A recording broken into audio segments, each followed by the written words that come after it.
Well, he's a cutie pie. I might put him in Potomac. Okay, yes. Yeah, he can come right on to Potomac.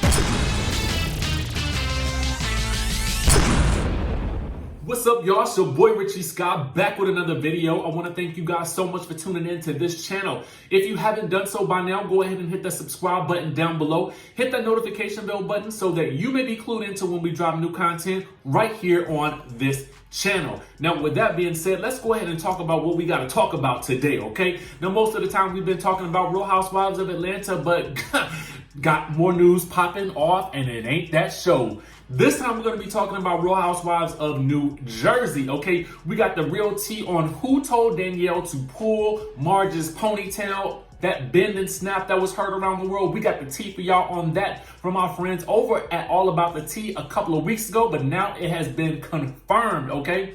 So then we're going to be talking about Miss Bethany Frankel and her new show. And then we're going to be talking about who Miss Erica Jane says has the most to answer for at the upcoming Real Housewives of Beverly Hills reunion. And honestly, the show hasn't even premiered, but she's given us all the details. And plus, she managed to shade Lisa Vanderpump in the process. So you don't want to miss that.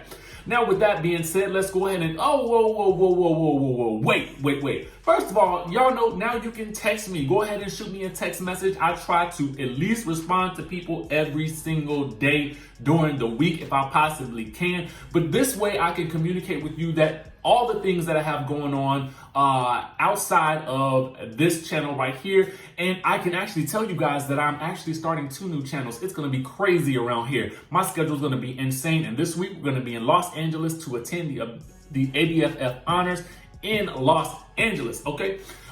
With that being said, let's go ahead and dive right in. Now, on last night's episode of The Real Housewives of New Jersey, we saw Melissa basically wanting to confront Danielle and tell her that nobody wanted to be friends with her no more. I.e., we don't want you to film with us no more, so you're going to have to get on, and this is the end of you and your last season and scene on this show. That is basically what Melissa wanted to tell her, okay? Now, why Melissa had to be the person to do so, I really don't know. But I'm assuming that Melissa needed a moment with Danielle similar to the one that Carolyn Manzo had with her before Danielle left the first time, and similar to the one that Dina Manzo had before she left earlier that same season that Carolyn had her sit down with her. You guys know what I'm talking about, way back in season 2. So I'm assuming that this was meant to go that way, okay? But that tense conversation actually turned into a huge reveal that it was the store owner who told Danielle to pull Margaret's hair after Danielle and Margaret had that crazy confrontation at that store. Danielle says that it was that while Melissa is saying that Teresa is not a good influence, Danielle is like, I don't know if maybe Teresa is the good influence because she's the one who told me to pull Margaret's ponytail, okay? Now, we knew about this all along, and we told you guys this weeks ago. How did we know? We got it from our friends at All About the Tea. That's how we knew, okay? And that's why we told you, because we wanted you guys to be clued in, because they have been teasing this mess all season, and we wanted to get down to the bottom of it, and our friends over at All About the Tea, they did just that. Thank you. Now, with that being said, Danielle was like, yes, it was actually the owner of the store that said to pull Marge's hair after she had dumped Marge's purse inside the candle. And then it was Teresa who said, yes, do it. You should do it, do it, do it, do it, do it. And boy, thank you to the Bravo cameras and the Shady production team, because they had that whole scene right there ready for us, ready to go, ready to pull it up. And I'm thinking to myself, Teresa, did you not know that you were mic'd up at that moment? What in the world? Now, I assume, and I think many of us assume when we heard this, that Danielle was making up some liarizations, okay?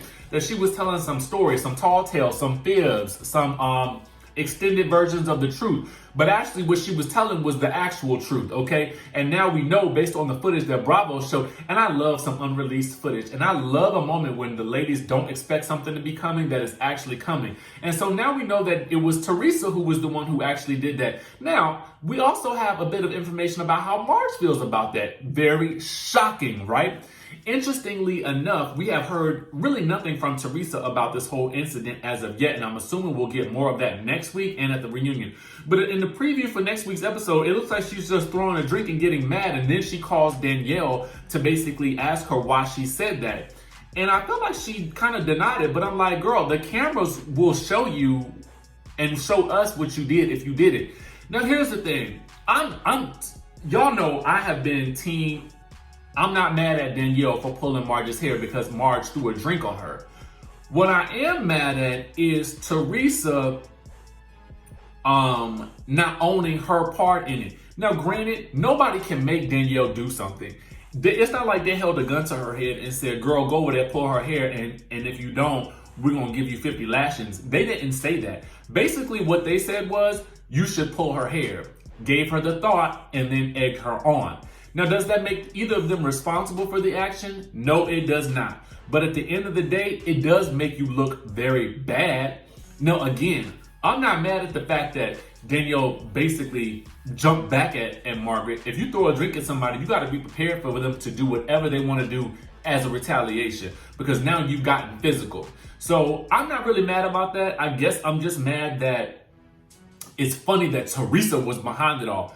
But that makes me kind of wonder about some things. Now I kind of look back at that whole, remember that season a couple of seasons ago when it was outed that Melissa used to be a stripper allegedly, and it was supposedly Teresa that was behind it along with a couple of other people like Kandi and all those other things.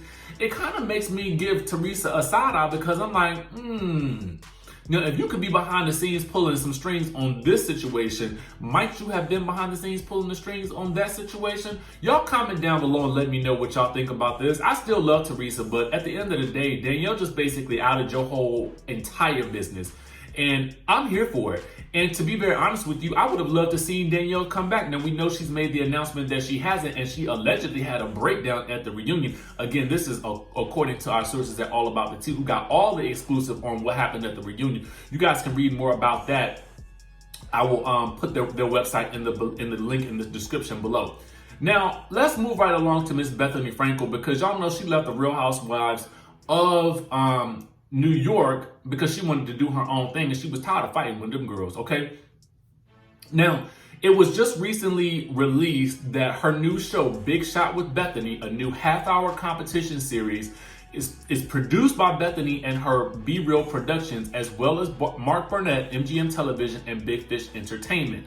Now, according to a report from Award Circuit, the new series will follow a number of future business moguls competing for a chance to score a coveted position on Bethany's executive team at Skinny Girl, okay? Along the way, the men and women of the show will be given a series of real-life tasks and challenges that will test each contestant's creativity and determination, okay? Now, to me, this sounds like some type of modern-day Apprentice, okay? Only with Bethany at the helm and not that Donald Trump character, okay? So, at the end of the day, to me, it seems like she has just found a way to recreate the wheel and call it something else, okay? I'm not really mad at it because you had to know at the end of the day it was going to revolve around her brand, and she's smart to do so. The question will be if the people are going to tune in, because from what I understand, HBO Max is like another one of these streaming services, and I'm going to be for real with y'all. I just don't know if I could do it. I just don't know if I can invest in another streaming services. I'm already up in the thick of it. I feel like I'm paying for Hulu, I'm paying for the Netflix, I got the Disney Plus, and Disney Plus ain't even put out a new show yet. So I just feel like I'm off in too many different directions, and I don't know if I could do any more streaming services. Now, I know it's probably about $4, $5, $6, $7, $8, $9 per month, but at the end of the day, it's the principle of it all. At the end of the day, like, doggone it, like, I'm almost ready to go back to watching cable. That's a lie. I'm not gonna watch cable. I refuse. Anyway, I digress. Anyway, let's move on to Miss Erica Jane, because she was on Watch What Happens Live the other day, okay, promoting herself in Chicago as she should. And I'm surprised it's the first time she's been on there since she's been doing that show. But anyway, that run is about to end, I think, in March, as we all know. After answering a fan's question regarding how she feels about Brandi Glanville's return and commenting about Lisa Vanderpump's exit from the show last June, Erica predicted that Denise Richards will have the toughest time at the reunion during a game of season superlatives. She says this about Brandi. Brandi always brings it, and she's got some information, okay? Now, you guys may know that Brandi allegedly revealed to the cast during season 10 that she and Denise were involved in a months-long affair, which quickly caused a commotion amongst the group. Now, Andy said they start the season all getting along famously. And then Erica says, yeah, well then Now, after one person who for real didn't seem to realize that Lisa Vanderpump had quit called in to ask about what fans would be seeing from Lisa during the upcoming episodes, Andy had to inform the caller that unfortunately she was not on the show this season. Without missing a beat, Erica threw in some shade in the direction of her former co-star, and she said, "Is it unfortunate? Burn." Now, she also answered a couple of rapid-fire questions and seasoned superlatives, revealing that she got a better first impression of Garcelle Beauvais than she did of the new chick, Sutton Strack, okay? Then she also said that Lisa was the biggest pot stirrer and the funnest drunk, and then she said that Dorit had the best looks of the 10th season, and she was also the person who made her laugh the most. Now, at the end of the game, Andy asked which one of her co-stars will have the most to answer for at the reunion. Erica revealed that it was Denise who would likely have the toughest time facing her co-stars at the upcoming reunion. So given that the season hasn't even aired, are you guys excited about season 10 of The Real Housewives of Beverly Hills? Will you be watching Bethany Frankel's new show? And what do you think about this whole situation with it being that Teresa was one of the people that actually told Danielle to pull Marge's hair and bend and snap that lady back? Now make sure you guys comment down below, hit that subscribe button, make sure you guys smash that like button if you like this video, and y'all know what to do. I'm gonna see you in the next video.